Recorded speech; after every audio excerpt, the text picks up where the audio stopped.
Do you have your timer? Hang on. Okay. Oh, by the way, I saw you guys do this. It's really not that hard.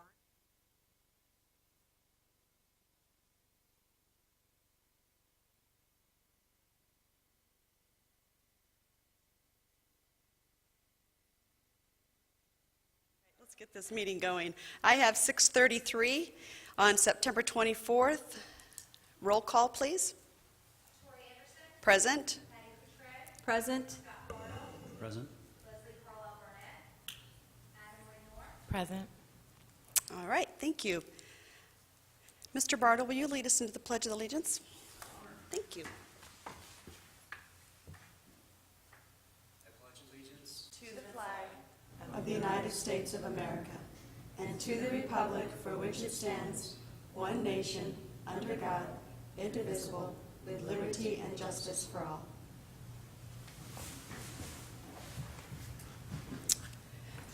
Thank you, Mr. Bartle. All right, item D, adoption of the agenda. Board members, I do have a couple of changes. I would like to take off from consent item 6B, which are the governing board minutes because Mrs. Coutre was not here, and move that to action items. And then in work study items, I would like to switch A and B so that Dr. Chestnut can give his annual report first, and then we'll have our discussion on the policy. Are there any other changes? Second. We have a motion and a second. All those in favor? Aye. Opposed? Motion carries. Thank you. All right, that brings us to our call to the public, although I don't have anybody here. Mr. Beckett, you want to come to call to the public? No? If you're watching, there's nobody here, so we're going to move on. That brings us to our superintendent's report. Dr. Chestnut. Thank you, President Anderson. This is the governing board. Thanks for reporting on tonight. Had a great picture, a couple of our volleyball players there. I thought that was a really good picture.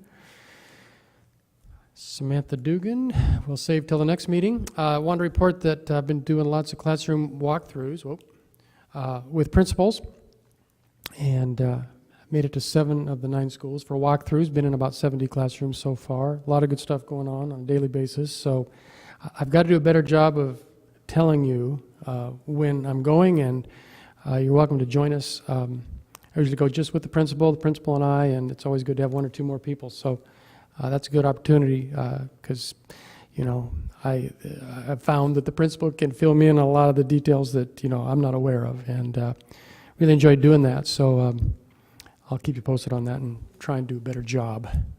On to tell you about the event on September 16th. It was the Maricopa High School open house for the Makerspace grant.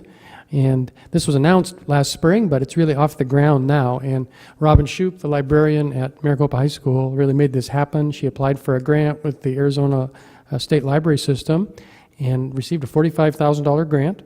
And she was able to buy a lot of cool technology with that money, including this 3D printer, which was making, I believe, a plastic chain the night we were there.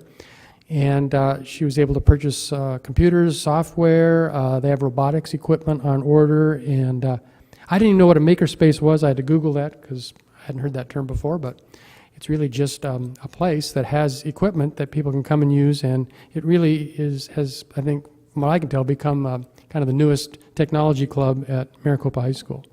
And I believe as part of that grant, they have to make it available to the public as well, so they're open in the library 1 or 2 nights a week. 2 nights a week, which is kind of neat because you get that mixture of adults and kids, and so it's a cool thing, and I know the students are really excited about it and happy to show us the cool stuff that they were doing. I know Patty Coutre was there, and it was a nice evening.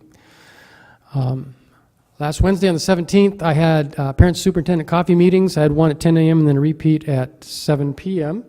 And actually had a pretty good turnout, bigger than normal. I think I had maybe 15 or 20 people in the morning, I think, and maybe 15, 12 in the evening. 12, okay. Well, I got excited about 12, and but there's some new faces and a lot of good questions on the override and that kind of thing, and I'll share with you the slides I shared with them here in a few more minutes. Also, in case you didn't hear about this, all week, Maricopa High School Band is playing the national anthem on 94.5 Cool FM at noon daily, and it's recorded, of course. They're not really there doing it, but it's a competition thing, and they have different high schools do it for 1 week, and they have judges, and I think they can win $1,000 for the school, but it's just kind of a cool thing, and I know the students were excited about recording that, and did their best, of course, so that's kind of a neat thing. I wanted to tell you about the 5th Annual Maricopa High School Booster Club Golf Tournament. It starts at 8 a.m. at Southern Dunes this Saturday, and I've played in that the last 2 years, and I am a terrible golfer, and I'm on Mr. Roush's team, and he is a good golfer, and he doesn't really like having me on his team. He's very polite about it, though. He says he doesn't mind, and the first year I played with him, and then, you know, mysteriously I was not on his team last year.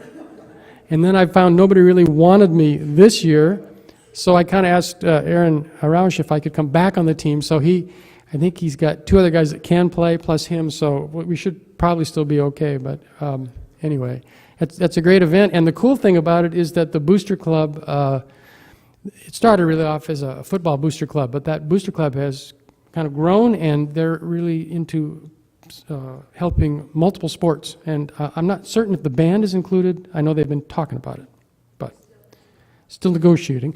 But it does cover multiple sports, which is a cool thing. So it's a good event. It's not too late to join. It's too late to join Mr. Roush's team, but I'm sure that if you wanted to get in there, you still could. On the 30th, Tori Anderson and I are going to attend an Arizona Business Education Coalition meeting. It's really a small meeting, discussion meeting, to meet the new executive director. Susan Carlson is retiring, and we get to meet the new executive director, who is Dick Foreman.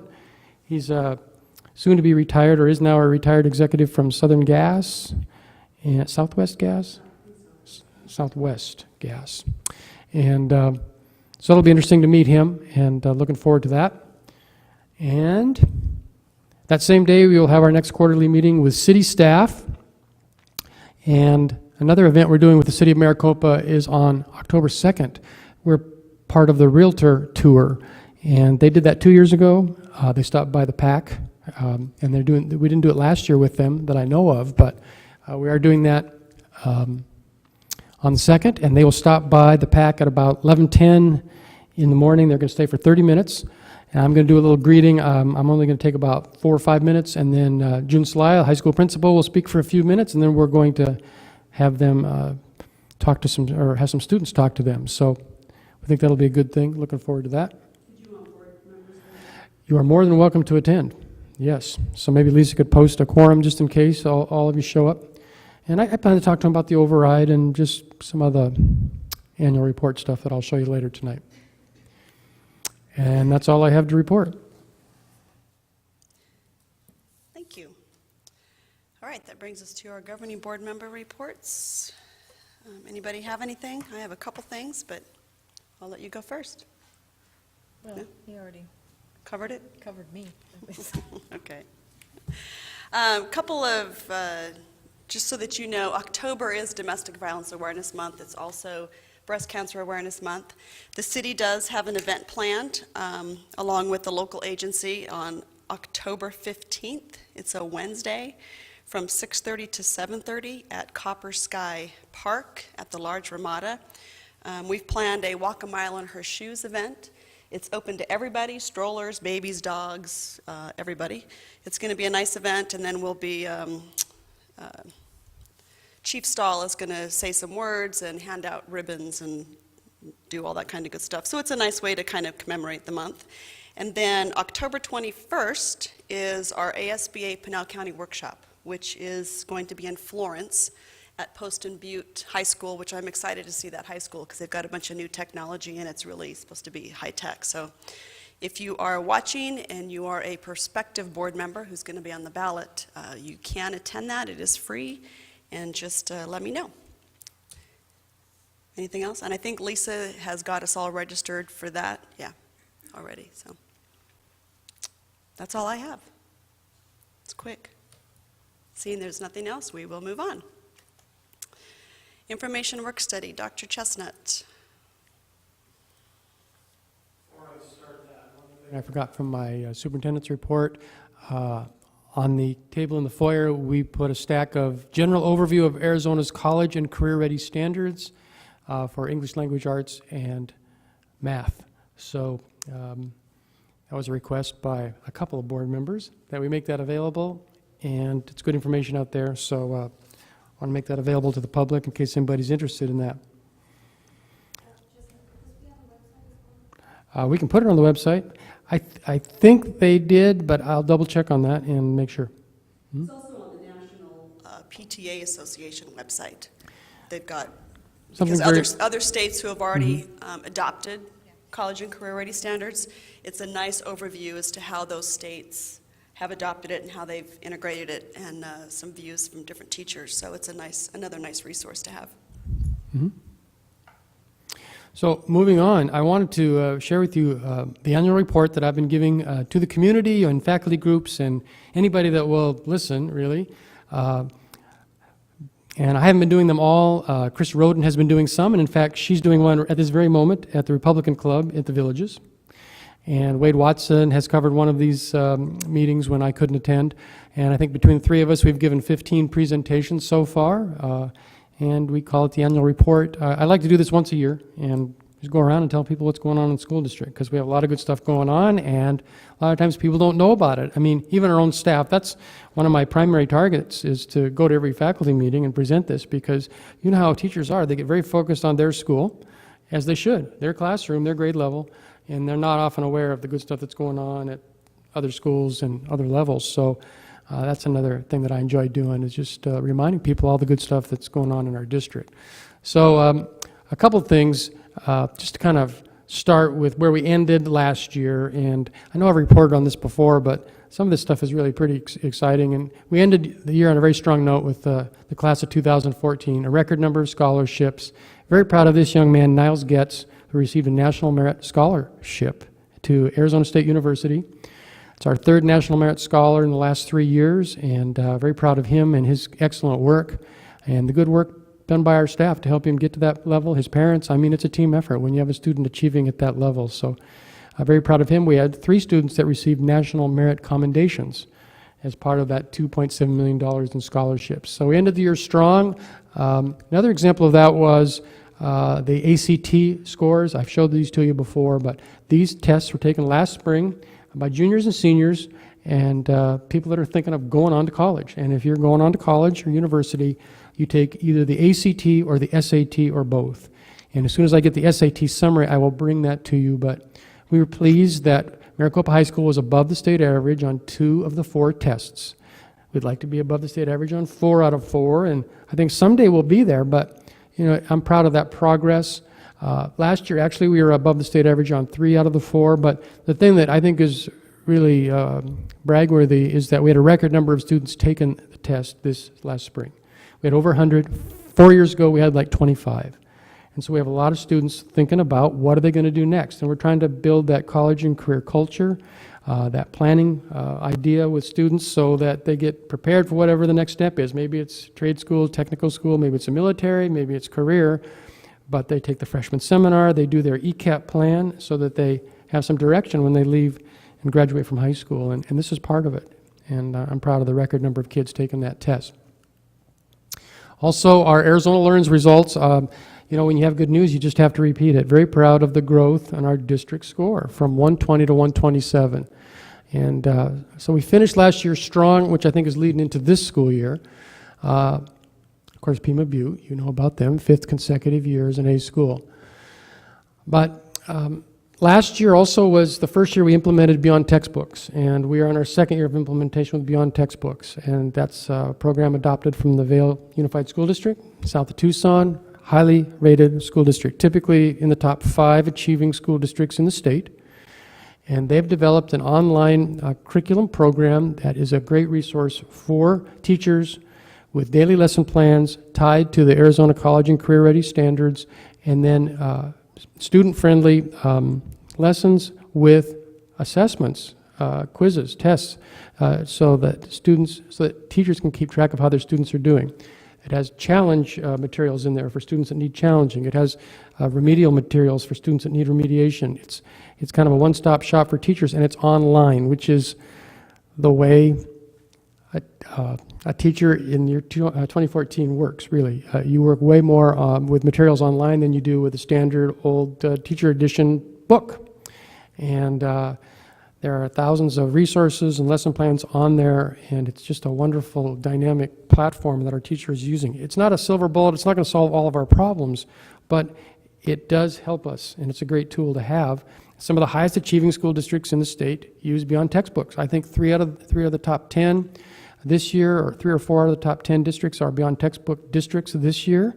A similar number last year. So anyway, we think this will continue to pay dividends as we get more accustomed to using this program. Dr. Chesson, can I chime in right there? At your coffee that you had on the 17th, I wanted the board members to know, there was a parent there who actually moved her kids to our district because we had the Beyond Textbooks program, because she had been in the Vail district before that. So I think that is, that's pretty big for them. They could have chosen to live anywhere, and they chose our school district in Maricopa because of this program. So. Yeah, that was very nice that she said that.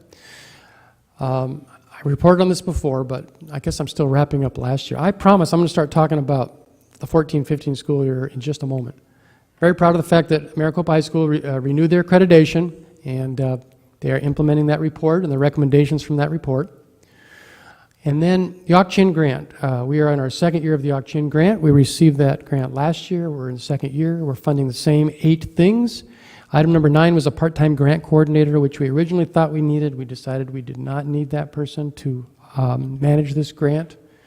And this has been a wonderful gift from the Auck-Chin tribal community, and we greatly appreciate it. The wireless instruction, the wireless technology that's been built out to all 9 schools has just been amazing, and it's been very helpful.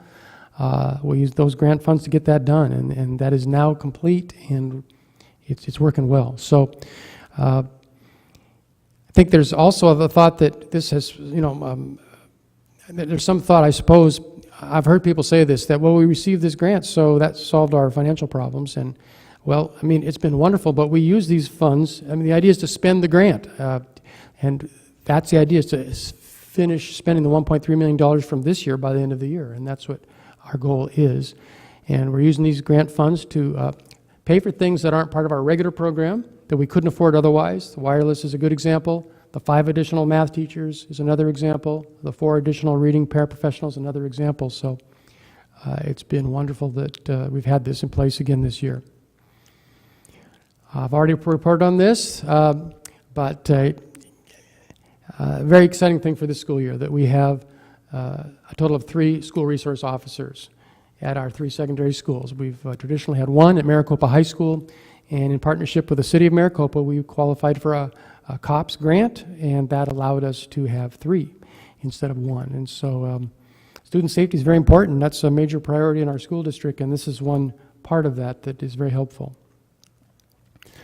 Also, we're very proud of our academic focus at all 9 schools, and this is a copy of the postcard that went out last spring telling people about the academic focus at each school, and each school is implementing this focus and doing some very cool things that we're excited about.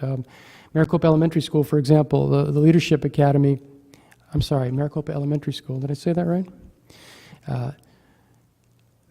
One of the things they've been doing is they've had a weekly, they call it a parent cafe, where they really do some demonstrations for parents on leadership issues, but other academic stuff that they've been learning for the previous month. And at the last Parent Cafe, it was for 5th grade, and they had 50 5th grade parents show up on a Friday morning. And that's pretty cool to have that many parents involved in the school, seeing what the kids are doing. And that's an example of kind of the innovative stuff that's happening as a result of our academic focus. August enrollment, you've seen these numbers. If you just go to the bottom line, the big story is that we continue to grow, and that in August we were above 6,000 for the first time in 4 or 5 years. So we're pleased with that slow, steady growth, and moms and dads are choosing MUSD schools for their kids, and that's exciting to see that see that growth in more students than we expected. Had to add 2 additional teachers at the elementary level this year because of that growth. We had a wonderful homecoming week. I reported on this, but that's been a highlight this year, and it was a great week. We crowned the homecoming king and queen at the football game on Friday night. We had an amazing community parade, and that's one of the great things about Maricopa. We're still a one high school town, and there's a lot of community support. We had 35 entries in that parade, and it was just a great show of support for Maricopa High School. The other thing that was cool that week was that the mayor declared Paint the Town Red Week, and a lot of businesses really got into it. So that was a fun thing, too. So that was a great week for us. The other big issue facing us this school year is the override. And as you know, it's a 5% proposal for 7 years. It's similar to the proposal that we ran 2 years ago. That was a 5% proposal for 3 years. And 7 years is the maximum term that we can run. If it passes, we will do 3 things with the money. Number 1, we will hire up to 22 additional teachers for class size reduction and expanded academic programs. The cost of that annual salary and benefits for those 22 people will be $1,100,000. And we will use 11 of those positions to reduce class size. Wherever the greatest problem areas are, class size, elementary, middle school, high school, we'll hire accordingly. But then with the other 11, the other half, we want to expand our programs. We want to add gifted programs back at the elementary, and we want to add additional honors and academic challenge subjects at the secondary level. And we know that's one reason why Kyrene and Tempe Union school districts are very attractive to the parents of Maricopa students, is because Kyrene has a 15% override in place. Tempe Union High School District has a 10% override in place. They're able to have lower class size and more academic programs than we do. And we think this will help us compete and continue our quest to be an A school district with every school earning an A. The second thing we will purchase if the override passes is up to 3 additional support staff. Hiring 22 teachers is like, an entire elementary school. That's a bunch of teachers, and you need some support staff to make that happen. And we don't know exactly who we will need because it will depend on where those teachers go, but we might need an extra secretary, we might need an extra custodian, we might need an extra tech person just to make the thing work. And then the third thing is that we would purchase additional instructional technology. There are no earmarked designated funds from the state for instructional technology, and we will never be cutting edge. We'll never have a 3D printer in every classroom or anything like that. But we do need to invest in technology as a learning tool for our students. That's just the way, that's one of the ways we get work done with our students. And so we want to be able to make good use of our wireless infrastructure. We have to keep our labs updated because all state tests, the new state tests will be entirely online for grades 3 through 10. So that's going to be an ongoing need, and that's the third thing we would use the funds for. And the reason is pretty straightforward why we're asking for additional staff. If you look at our staffing over the last 3 years, so for 2012-13, in preparation for that year, as the board prepared that budget, we had to cut over $2 million because of cuts in state funding, because of reductions in the override. And that year, in 12-13, in comparison to the previous year, we cut 21 teachers, 3 administrators, and 29.5 classified staff. A year later, in 2013-14, we didn't know for sure last year if we were going to receive charter funding. And so we had to prepare for that. We had to cut $1.2 million out of the budget, and we reduced 16 teachers, 1 administrator, and 6 classified staff. Since then, of course, we received charter funding, which was been a wonderful blessing to us. And so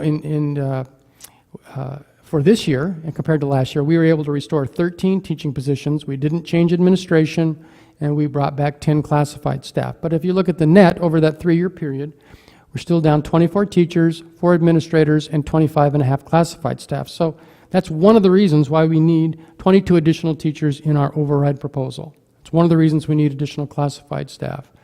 And so I think that kind of speaks for itself as to the need. Moving on, the cost of the override, the tax rate per $1,000 will be 65 cents. On the ballot, it says 65 cents per $100 of 10% valuation, which is the same thing. And this is easier to understand, at least for me. And so what that means is that the annual tax on a $100,000 home will be $65.25. So it's a little bit over $5 a month. The average assessed value of a home in Maricopa is $90,000, so it'll actually be less than the $65 you see there for the average home. And that is assessed value. It's not market value. Assessed value is much lower than the market value. And so that's an important thing to keep in mind, and that will raise $1,525,000 annually. Some override facts. A maintenance and operation override allows a school district to increase its budget up to 15%.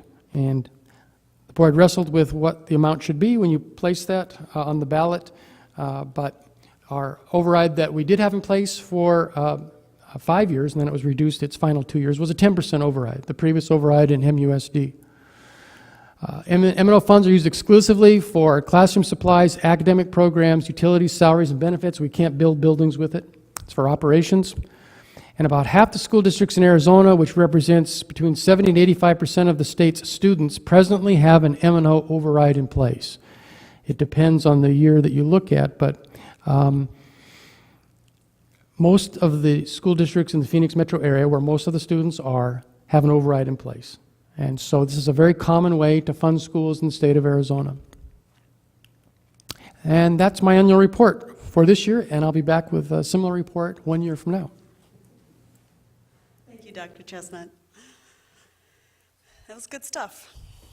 All right, that brings us to item B. Well, we switched it, but the policy G6000, GCQE, retirement of professional staff members.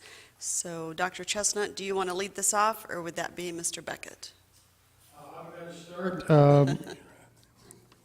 The request was to take a look at this policy, and we'll be glad to have a discussion about it. I know Mr. Beckett works with it every once in a while. It's not a real common occurrence when we have retirements for somebody with a length of tenure with our district, but glad to engage in the discussion and see what the thoughts of the board are. I don't know if Mr. Beckett wants to add anything to that or not. Thank you, Dr. Chestnut, members of the board. I really don't have anything to add. I'll entertain any questions. I have a question for you, and it was emailed Earlier, can you explain the difference between certified and classified staff and how the sick days and vacation days are figured into retirement when they're 20-plus years?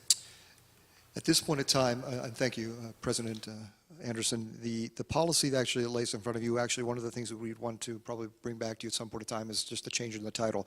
This has actually been a both professional and a support staff policy, and so it's been implemented.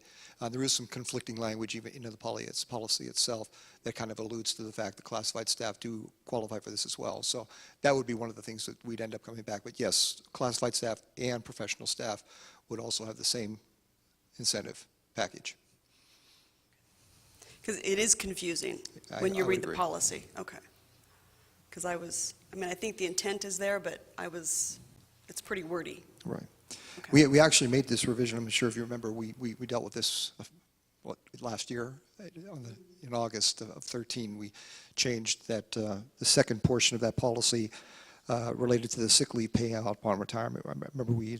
Remember after it had 20 years, it began to decrease in the percentages, and we wanted to do something to recognize those people that were here past 20 years. So, Mr. Beckett, what are the tenure rights or employee benefit rights accrued during employment? I'm not sure I understand the question, Mr. Barnett, but can you explain a little bit more detail? The purpose of the incentive program Yes, sir. it's intended to provide a school employee with the opportunity to receive an incremental increase in salary during their final year of employment in exchange for the voluntary release of their tenure rights or employee benefit rights accrued during their employment. I think it just means that they're relinquishing their rights as an employee to that point. So if they would happen to come back under, say, a Smart Schools contract, or we bring them back on a part-time basis, that they would not have any of those vested rights that they would have had as a continuing employee in the district. Okay. So does that mean like they wouldn't carry on any more days if they would accrue them at that point? That's correct. I have a question too that I meant to ask you earlier today and I forgot, but do we typically pay this bonus out at the end of the contract year, or is it spread out over the course of the year? And Dr. Chestnut's great question. We've actually done both. And there have been times that we've made a lump sum payment, and other times that we have spread that out over the course of the whole school year. Again, the incidents that I think that we're looking at tonight would be a lump sum payout is what we're looking. Why would we do it in different ways? Is that- Have it come out that way. There is some tax savings as opposed to having it in a single, if it's spread out over the course of the year. But is there, Oh, sorry, Mr. Bartle. that's, is there any concern that the employee wouldn't finish out that year? And then they've received a pro rata share of that bonus without, I guess you were talking about the retirement incentive. The retirement incentive, I'm sorry, would be paid out incrementally throughout the course of the year. The sick leave would reoccur at the end of the year once we had everything figured out and we had actually knew the number of days we were actually going to be paying out. Does that answer that question? no. Okay. So the bonus, why would we not pay the bonus out at the end when they've retired as opposed to before they've retired? I'm not sure. I think that's not been our practice. As I understand it, has been incrementally paid out over the course of the entire school year. Okay. The sick days have or the retirement? The retirement incentive itself. I assume it's because the second sentence, or the first sentence really, it talks about receiving an incremental increase in salary, which I would interpret to mean, you know, one payday at a time, something like that. The majority of the employees that are involved in this are contracted employees, so they are going to be obligated through the course of their contract period to the end. And Dr. Chestnut said that there's been a handful of folks who have benefited from this policy. 5, I think, was the number. Is that That's plus or correct. minus? Yes, we have, I think, had three classified and 2 certified staff members. Since I've So, been here. in your estimation, how many of those 5 people would not have continued with MUSD through retirement had this policy not been in place? I honestly could not answer that question. If you're asking me if you think this is an employee-friendly and helps retention of employees over a long period of time, I would say yes. And I think anything that rewards longevity in the district is something that I would be interested in keeping. Yeah, I just question whether this is the best vehicle to do do this. The intent is to retain, to keep employees here. I just question whether or not if somebody's got 18 years in with the district, that the only reason why they're going to go to 20 is because they get this extra payout at the end of that that 20th year. I mean, to me, with limited knowledge I have, and it just seems like a handout. It doesn't seem like it's an effective incentive plan. Well, even at 18, there's still Quite a bit payout. At whatever So it's number. just- If you're 2 years away from retiring, you're going to continue to retire. And I don't know the dynamic of us risking losing someone who's 2 years away from retiring to another school district. And I don't know, I just, on the surface, from what I can tell, the intention of this program, the results don't seem to be consistent with the intent. I There may be a disagree. better way we can do it. I think it does. I think it does help staff and teachers stay with the district knowing that when they retire, or even if they decide to leave after 15 years, at least they've put 15 years in, and we are rewarding them for staying.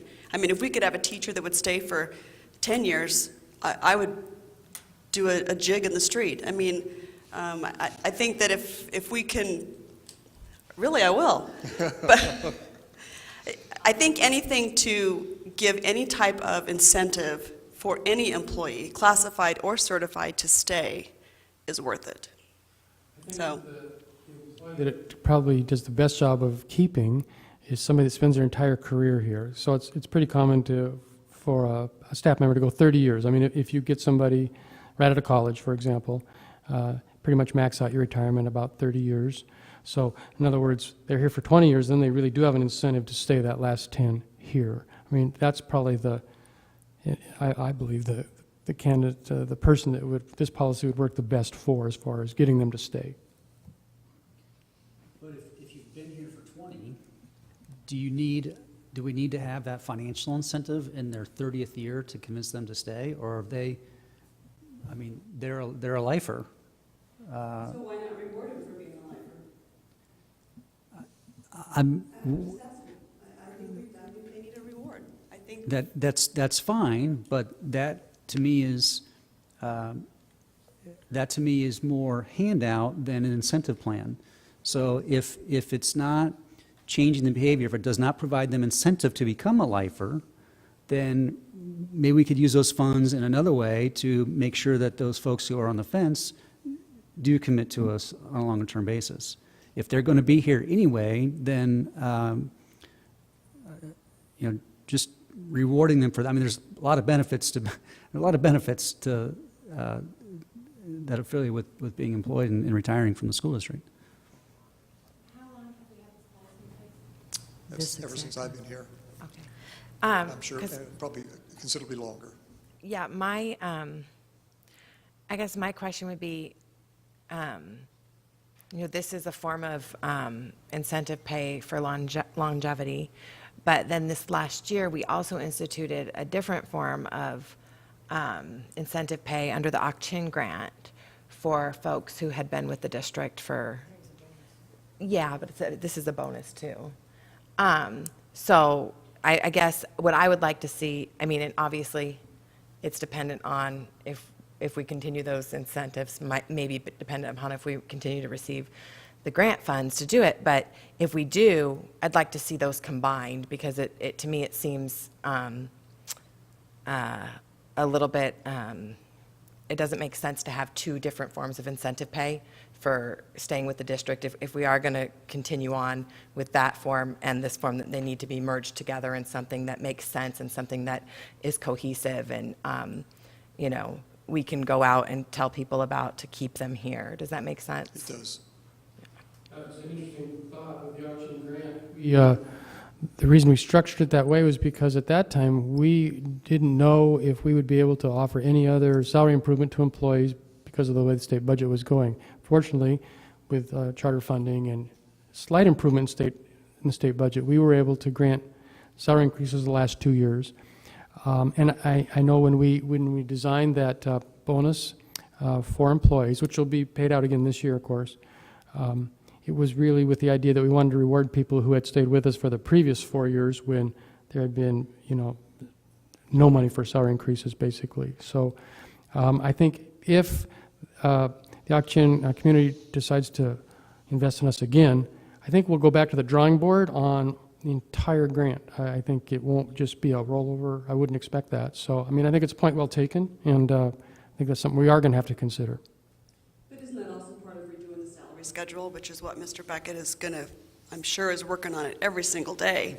But that was part of the salary schedule things, which it may not be here. That whole incentive thing may not be here again. But this is retirement, which I agree with the way it is presented. I think that when staff retires and they've stayed with us, they've earned the right to be with, to that money. I mean, it's not like they haven't put their time in. So I respectfully disagree, Mr. Bartle. I think that retirement at any point needs to be rewarded. So we're going to pay them a percentage of their salary when they end up retiring. And we were just discussing that we weren't able to pay them salary increases throughout the years past. So when they do retire, do they get what they would have gotten had they gotten those salary increases throughout the years? Or are they going to retire at that same salary that they never got the payout over those past years? So they put in 30 years and they're still making something that they were making as long as 10 years ago. That's the percentage that they get. Okay. Correct. Wow. I know that companies have retirement incentive programs. That's just how business works. And I'm not familiar with how our schools, but is this in line with other school districts, their policies that they have in place? And do we have an opportunity to get feedback from our staff? And I'm assuming because says retirement of professional staff members, we have another one for our other classifications, or no? So that probably needs to be lumped in there as well, making sure that it is a little clearer.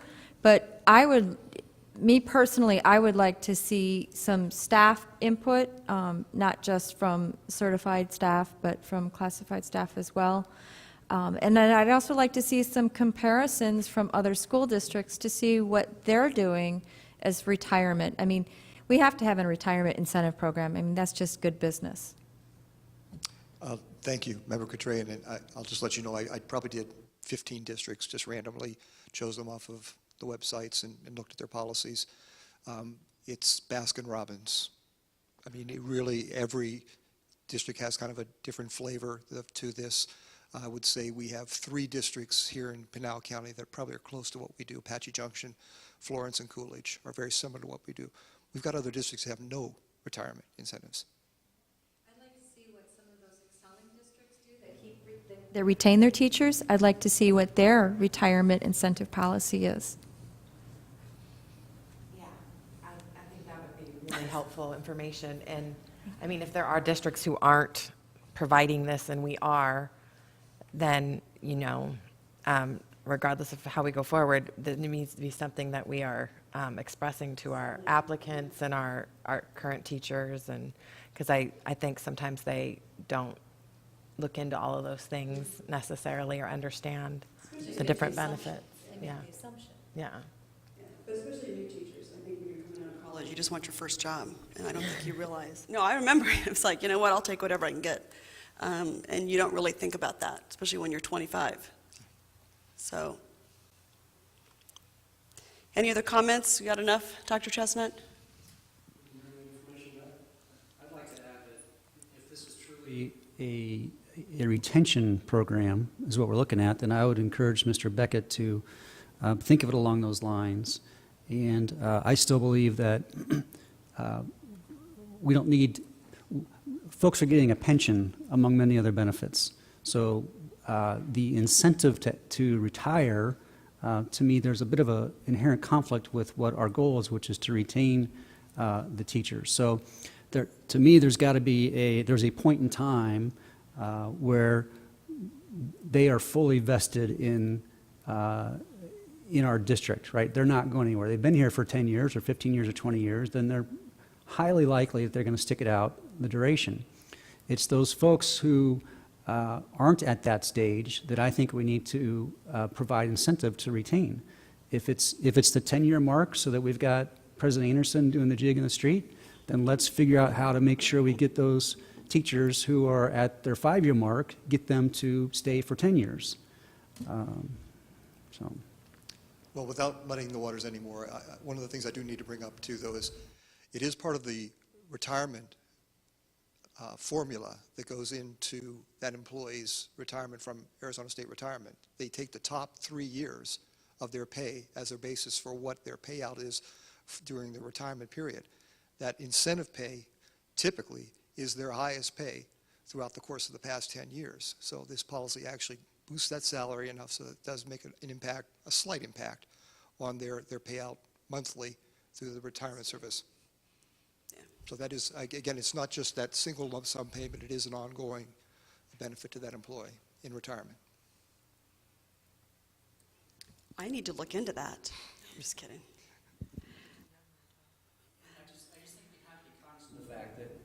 The money doesn't grow on trees, whether it be at our district or whether it be with our state. And so I'm happy to reward teachers, happy to reward all employees who are here for a duration. But there has to be a means to the end. There has to, I think that we have to invest our money where we're going to get the return and get our desired outcome. And just given the incentive, which turns into, as Mr. Beckett pointed out, a lifelong incentive, not just for their last year, there's a cost to that, to taxpayers, so. Okay, thank you. Good discussion. So you have enough, Dr. Chestnut? Okay. What? I know, Mr. Beckett, do you have enough? All right. All right, item C, review monthly financial reports for June 2014 and July 2014. Mr. Roush. That would be you. Come on up.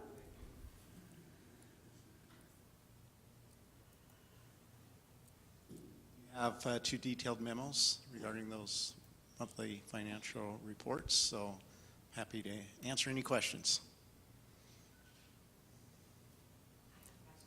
Mm-hmm. For June and July, but it doesn't account for the field installation, the turf. Is that going to be in the next fiscal year? Because wasn't that going to be paid out of the bond funds? They're taking out of fund of our SFB 695 fund, and that's reflected in that report. So it will be when it is we may accrue that back depending on if some of the work was done. So that's part of our adjusting journal entries. So it hasn't been adjusted out? We haven't closed our books yet. Yeah. So these are cash-based because we can't, and they're kind of estimated, but until we close our books out, and that's where accrual accounting comes in. Accrued, you account for things as they rightfully hit the year. So. And when does that typically take place? We're closing our books right now. Okay. And we have to have them closed and have an annual financial report by October 15th. That the school board has to approve, and then we send to the state. Okay. Yeah. Any other questions for Mr. Roush? All right, thank you. Thank you for the question. That brings us to our consent agenda. We just have the one item A. Do I have a motion? So moved? We have a motion. Is there a second? Second. And a second. All those in favor? Aye. Opposed? Motion carries. Thank you. So that brings us to our first item in action, which we moved 6B, which is approve the September 10th, 2014 regular governing board meeting minutes. Do I have any discussion or motions on that? Motion to approve. The motion to approve. Do we have a second? Second. And a second. All those in favor? Aye. And one abstention, which was Mrs. Coutre. Did you get that, Mrs. Hahn? Okay. All right. Brings us to 7A, our HR schedule. Mr. Beckett. Once again, thank you, President Anderson, members of the board. Dr. Chestnut, you have the personnel schedule in front of you tonight, and I'll be able to take your questions at this point. Mr. Beckett, on the new position requests, Yes, sir. the explanation is student need. Is that a specific student or students in their specific situation, or it's based on a higher number of students than we anticipated, or what exactly is that? Mr. Bartle, thank you. Typically, any of our exceptional student services placements are based upon IEPs that either we have prepared or have come to us that specify that a student needs a one-on-one aid with them during the class time. And so as we continue to see our special education population increase, we've had an ongoing need to increase the number of staff that are servicing those children. But our total numbers have only gone up 2% this year. Yet, I'm not guessing, I mean, this amount is significantly more than 2% of the ESS budget. And one of the things that becomes very idiosyncratic about special education is we have to staff to whatever needs are in that program. Really isn't based upon enrollment, it's based upon the specific needs of the kids that we have in that program. And so you're right, some years we may actually have a surplus of paraprofessionals, but that has not been the case. We continue to see more kids coming in with those high needs that need that extra support. And again, the district is mandated to provide that support. Dr. Chestnut, if you want to help explain that. These cases, there was students that came to us that required one-on-one parapros, if I recall correctly. So when they transfer in and it's on their IEP from another school district that they have to have a one-on-one, then we also have to honor that? That's correct. It's part of their, okay. Until there is a possible reevaluation. Right. Situations. Exactly. And then we, I know how, we don't get paid for students this year until next year, but we typically get reimbursed at a higher rate by the state for those students requiring those services, correct? It depends, yes, to a certain percentage. And obviously, the more significant the needs of the child, typically the higher the weighted count is for that particular student. Yes. But I think Mr. Roush would attest to the fact that sometimes It's does not never- always equate to Yeah. actual cost. Definitely.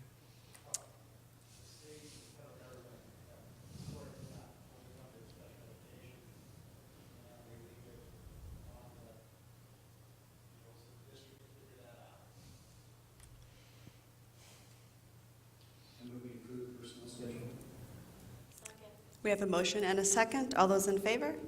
Aye. Opposed? Motion carries. Thank you. Thank you, Mr. Beckett. Mr. Roush.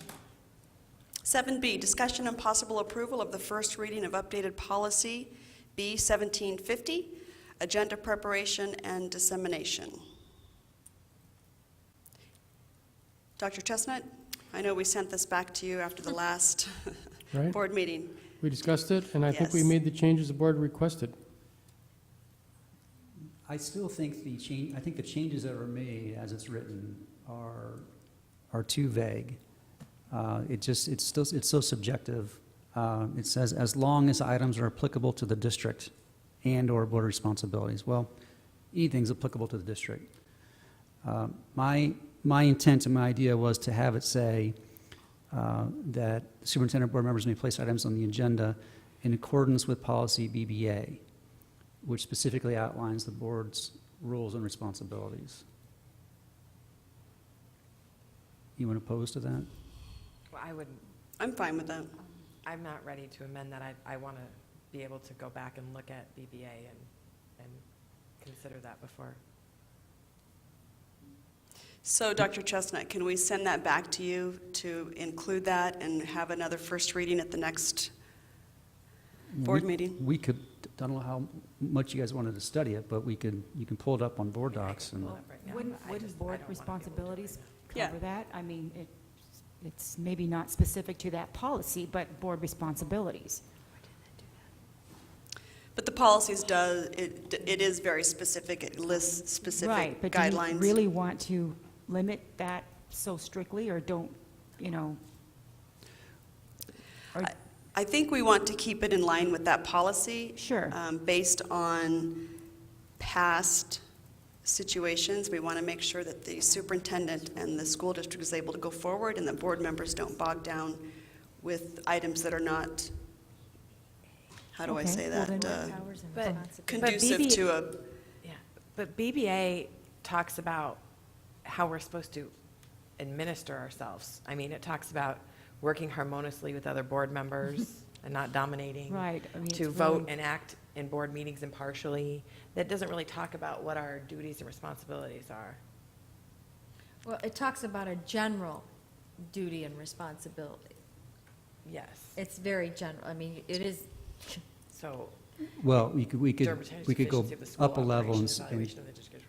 just say in accordance with section B, school board well, gov. but I thought we were going to put something, and my apologies for not being at the last meeting, but I thought we were going to put something like in accordance to our strategic plan we did talk about that. and the board responsibilities, so that we would make sure that when we're bringing items for discussion or for action on the agenda, that it was in line with our policies and our strategic plan.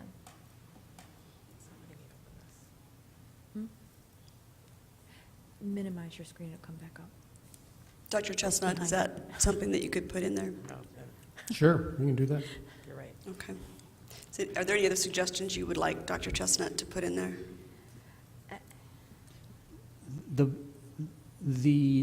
A board member could have a legitimate request to talk about an item that's not specific to our strategic plan. And So it still would be fall under aligned the with- board responsibilities. I think that policy BBA is kind of vague as well. It just gives generalities. It doesn't give, Well, couldn't you put section B, as Dr. Chestnut suggested? Instead of a Okay. specific policy, but you in a, and to be honest with you, and let's be honest, we want to set this up because, not just for us, but for future boards. Do you really think a board member is going to go through every section of section B to make sure that they are in following policy to put something on the agenda? that's what the superintendent's for. Section BBA is titled Board Powers and Responsibilities. So,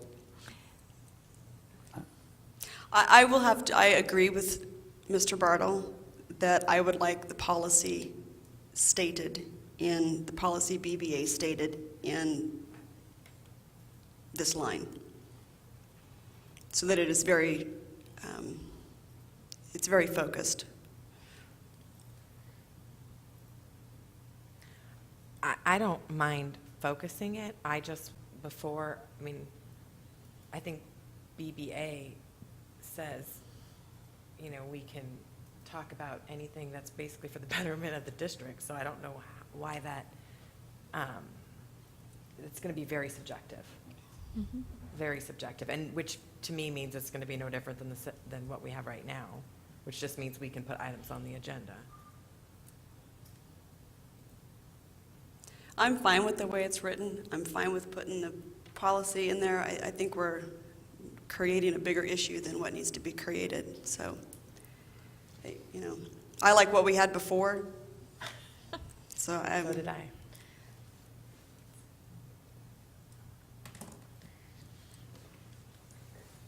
So my thought would be, my suggestion is to completely scrap this and just go back to what we currently have in place and not make any modifications to it.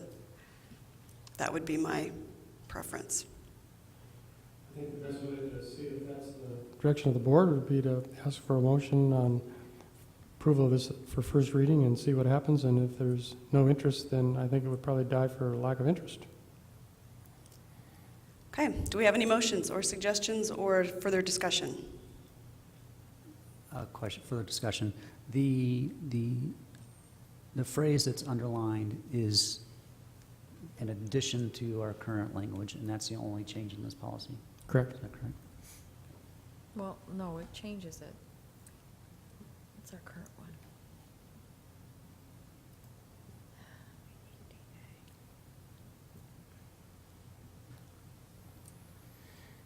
Any other discussions or motions? Oh, are you looking? Un momento, por Oh, favor. okay. Mrs. Coutray is Having difficulty. looking something up. Yeah, trying. I can't pull it up. It won't come up. Okay. So right now, it just says, the board or the superintendent or board members may place items on the agenda, period. Period. And that's what you want to go back to? Is that what I'm understanding? There hasn't been a motion to the There contrary. hasn't been a motion for anything, so. I'm going to go back to Florida. All right, well, then I would like to make a motion that item number, and I'm totally lost now, sorry. 7B. Policy, B 1750 BEDBE, be approved as stated in the agenda. As stated in the agenda. So with, what, the current, What it says the change. currently. with the change. Okay. As underlined, which says, as long as the items are applicable to the district and/or board responsibilities.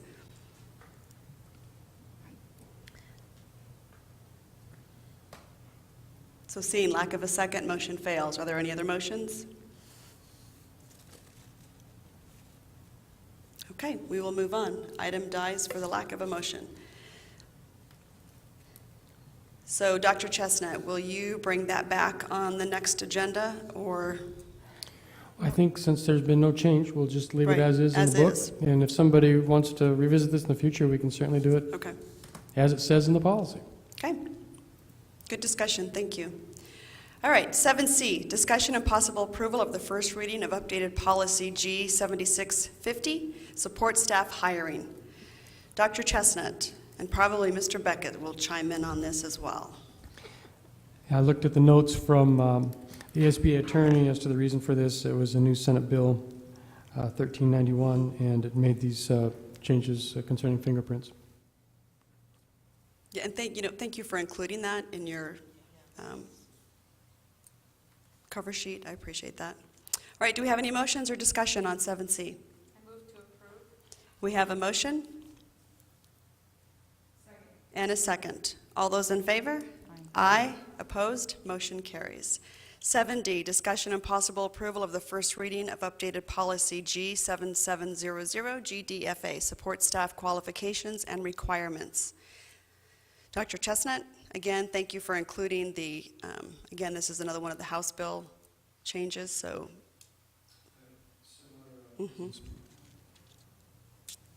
Any questions, discussions, motions? Motion to approve updated policy G7700 GDFA. Okay, we have a motion. Second. And a second. All those in favor? Aye. Opposed? Motion carries. Discussion and possible approval of the first reading of updated policy G9150, support staff reduction in force. Dr. Chestnut? No major changes. It's just an update in language to make the language consistent. Okay. Any discussion or motions? Move to approve? We have a motion Second? and a second. All those in favor? Aye. Aye. Opposed? Motion carries. 7F, discussion and possible approval of the first reading of updated policy 7200, IKE, promotion and retention of students. Dr. Chestnut? Any? Yes, 2 House bills that were approved, and my conscience is bothering me. Lisa's the one that added the explanations on the cover sheet, so thank you, Lisa, for doing that. It does help when you get the packet A lot, to yeah. have that. All right, any motions? I have a question on this one. Don't we do this already? The district may conduct a ceremony to honor pupils who've been promoted to the 8th grade. Haven't we been doing that for years? Yes. Okay. Move to approve. We have a motion. Is there a second? Second. And a second. All those in favor? Aye. Aye. Opposed? Motion carries. 7G, discussion and possible approval of the first reading of updated policy I-7350, IKF, graduation requirements. Questions for Dr. Chestnut or motions? I have one question. Do we already, is this implemented in this year for our handbook for for our high school secondary? No, it just will become an option that we have. So will we send out an amendment then to all of those students and the parents so that they understand that this would be, then be an option for their mathematics requirement for graduation? If there's a course that they can fit in, yes. I mean, that's the challenge. I'm not certain if we have a course that qualifies, so we've got to look into that. But yes, we will certainly update it when there's an option for students, yes. So do we know what the definition of this, of a rigorous computer science course that would, I mean, I believe the state board does have some additional guidance, yes. okay. Yeah. Thank you.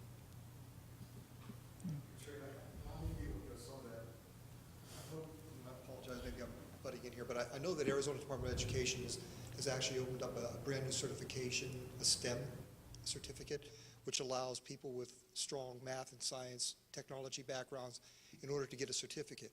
And I think they've instituted that certificate to open up these kind of courses and then have highly qualified staff members entering into those positions based upon their past work experience as maybe an engineer, a chemist, some other non-traditional teaching route.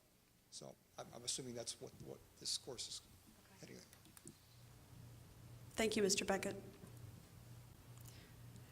All right, do I have any motions or any further discussion on item 7G? Motion to approve? We have a Second. motion Second. and a second. All those in favor? Aye. Aye. Opposed? Motion carries.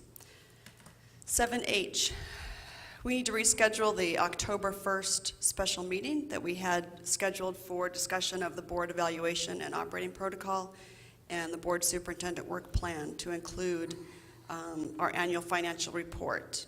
So Dr. Chestnut and I are bringing it forward again because Mr. Roush will not have the report ready by October 1st. So my suggestions so far are the following Monday, which is the 13th or 14th, because it has to be approved before October 15th, correct? I'm unavailable on the 13th, but I can be here on the 14th. Even the 14th is bad for me.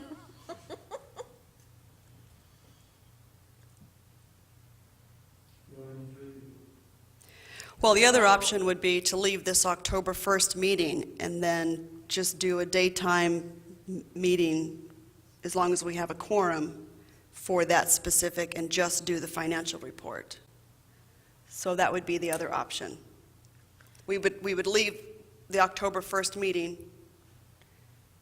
and then during the day on the 14th, on the 13th or 14th, if anybody could come over maybe at lunchtime, we just need 3 people to approve that during the day. Is that- I could do either day, well, Monday would have to be later in the day, but I could come over during the day for just that. For just the financial report? Yes. I could do the lunchtime thing I can do lunchtime on the 14th. on either day. Or on either day, yeah. Either day? Are you available either day, Dr. Chestnut? So you want to do it on the 14th at what time? Noon? 14th at noon? And then we're keeping the October 1st. Yes. So do I need a motion on that special meeting for the 14th at noon? Yes? Yes, I think you do. Okay. Just so that's the only thing, only new thing that we're adding. Okay, so I would like to make a motion that we leave the October 1st special meeting to discuss our board goals and schedule an additional meeting on October 14th at noon for discussion and approval of the annual financial report in your office. Oh, we can meet here. Okay. That's my motion. Because I have a question. What time is the meeting on the 1st? 6:30. 6:30, same, okay. Yes. Okay, any other discussion? I do have a motion, and did you second it already, Mrs. Knorr? Okay, so I have a motion and a second. All those in favor? Aye. Opposed? Motion carries. All right, that brings us to 7I, discussion and possible final approval. We only need one reading of the updated policy J4550, extracurricular activity eligibility due to a board declared emergency. Dr. Chestnut. Yes, as you know, we updated this policy last year, and Corey Niebuhr did a nice job of updating the policy on academic eligibility for athletes. It was an oversight that state board requirements are that you, in addition, can't be failing a single class. So we just need to add that back into the policy. Mr. Cisterna brought this to my attention, and we want to make sure that our policy is in line with requirements. So we also have in policy BGB, it states that policies can be amended or changed, adopted at a single meeting on a board declared emergency. So that's part of the motion, the way it's written, and we would like to implement this on the next grade check, which would mean it would be implemented October 13th, And then by getting it done tonight, that would give us time to give more warning to the students who might be on the bubble. There's only going to be a small handful, but they would need this information to make sure that they have an opportunity to correct any F that they might have at the current time. There's no special motion for the board declared emergency? I think if you make the motion the way the agenda item is written, I think we'll be okay. Okay. I hope our students aren't waiting for this to improve upon their F, but nonetheless, You I never move that know. we approve item 7I. I'll second. We have a motion and a second. All those in favor? Aye. Opposed? Motion carries. Thank you, board members. Great discussion this meeting. I have motion 8. Do we have a motion to adjourn? Motion to adjourn. Second. We have a motion and a second. All those in favor? Aye. Aye. Opposed? Motion carries. All right, thank you. That concludes our meeting.